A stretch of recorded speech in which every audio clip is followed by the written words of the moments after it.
going to do question 3. The statement reads as follows. In a storage room, there are sets of drawers that are used for storage. These drawers are packed in rows and numbered as shown in the diagram. So if you take a look at this first diagram here, it shows you the drawers. I mean, if you think about the realistic picture of a drawer, or a drawer, it looks more like this, right? If you take a look at your kitchen drawers, they look more like this, right? So this is just a realistic picture of a drawer, and this is the drawing, which indicates the row. This is row 1, row 2, row 3, row 4, up to row n. Okay, so 3.1 says that the numbers of the last drawer in each row form a sequence. Determine the general term of this sequence. So what we are told here is this, that the last drawer of each row, so this is row 1, the last drawer is this one, the last drawer is this one, the last drawer is this one, and the last drawer is this one. So each last drawer form a sequence. So we have 3, we have 8, we have 15, and we have 24. So all these numbers are these ones here, right? So now we are told that they form a sequence, so we want a general term of this sequence. So if we can try and find a difference and see if it is a geometric or an arithmetic. The difference of 8 minus 3 is 5, so the difference here is 7, the difference here is 9.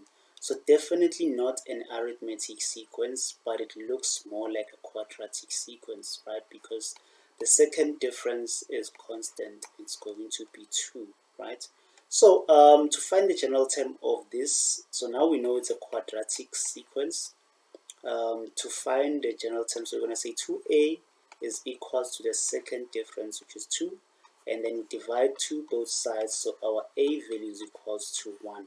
So this is the a value, and now 3a plus b is equals to the first term of the first difference, which is this 5 here, so it's going to be equals to 5. 3 into a is 1 plus b is equals to 5. So we're going to transpose this 3 here to the other side. You have b is equals to 5 minus 3, which is equals to 2. So our b value is equals to 2, and then a plus b plus c is equals to the first term, which is this one here, 3, and our a value is equals to 1, our b value is equals to plus 2, and our c value. So we're going to transpose this to the other side, and you'll find that the 3 minus this 3 here will give you c being equals to 0. And knowing the standard standard formula of a quadratic sequence, it's Tn equals to an squared plus bn plus c, of which a we found to be 1, b we found to be 2, and c we found to be 0. So Tn is equals to n squared plus 2n plus 0. So we won't write 0. So this is the Tn that is required in this problem here in 3.1. Now in 3.2, how many drawers are there in row 8? So this is the first row, right? The first row consists of how many drawers? 3 drawers. This is the first drawer, this is the second drawer, this is the third drawer. So it consists of 3 drawers. The second row consists of 1, 2, 3, 4, 5 drawers. So it consists of 5 drawers, and row number 3 is 1, 2, 3, 4, 5, 6, 7. So it consists of 7 drawers. This 1, 2, 3, 4, 5, 6, 7, 8, 9. So it consists of 9. So we are asked to find the number of drawers in row 8, right? So we don't know row 8, but we know it's somewhere here. Row 8, so we want to know the number of drawers that it has, right? You want to know the number of drawers that it has. So for us to know it, we need to write down this sequence that I just wrote here. So we have 3, 5, 7, and 9, right? So for us to find the number of drawers of row 8, we need to find the general term of this sequence here. The difference of this sequence is 2, so it's constant throughout. So this means now that we can use the equation of an arithmetic. Tn is equals to a into n minus 1d, right, to find the general term of this sequence, of which our a value is equals to 3, which is this one here, and our d value is equals to 2, which is this one here. So it's going to be Tn is equals to our a value being 3 plus into n minus 1, our d value is equals to 2. So Tn is equals to 3 plus, so the 2 will multiply everything inside, so it's going to be plus 2n minus 2, and then Tn is equals to 2n. These like terms, you subtract them together, you get 1. So this is the general term of this sequence here. So remember that we are asked to find the number of drawers in row 8. So meaning we have to substitute t of 8 in this equation here. So when we see n, we're going to put 8. It's going to be 2 into 8 plus 1. So the solution is going to be 17. So these are the number of drawers in row 8.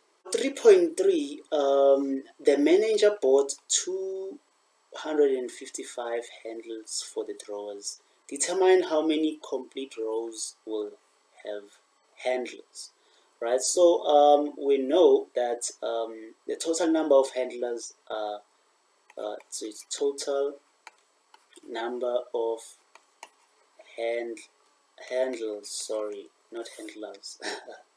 So the total number of handles that we have is 255, right? So this basically means the sum of handles that we have. And because we want to identify the number of rows that will have these handles, right, we need to use the sum. And remember that in this question we realized that we're using an arithmetic sequence. So we're just going to write the sum of an arithmetic sequence into 2a plus into n minus 1d, right? So this is the sum of the sequence of an arithmetic sequence, right? And we know the value of a to be 3, right? Remember in the previous question we had 3, 5, 7, and 9. And then our difference is 2. We calculated the difference in previous question to be 2. So yeah, we're just going to substitute that in the sum. So it's going to be sum of n is equals to n over 2 into 2. Our a value is 3 plus into n minus 1. Our d value is 2. And Sn is equals to n over 2 into 6 plus 2n minus 2, right? And we know very well that the sum, because we want the number of complete rows that will have handles, so number of handles is 255, so the sum is 255, n over 2 into 2n plus 4, right? And then we cross multiply, so the 255 multiply the 2 equals 2n squared. This n will remain alone, and it will multiply everything that it finds inside here. So it's going to be 2n squared plus 4n, right? So we are going to get this number here, 255 multiplied by 2, which would give you 510 is equal to 2n squared plus 4n, right? So now we are having 510 is equal to 2n squared plus 4n. So we're going to write it in standard form, which means we're going to transpose this to the other side. We have 2n squared plus 4n minus 510 equals to 0. We want to find the number of terms. We divide by 2 all sides. We'll remain with n squared plus 2n minus 255, right? So this is the standard form, right? So now that we have the standard form, we can factorize now. So it's going to be n and n, and then it's going to be 15 and 17. So the larger number takes the sign of the middle term, which is positive. So it's going to be positive equals to 0 here, and it's going to be negative, right?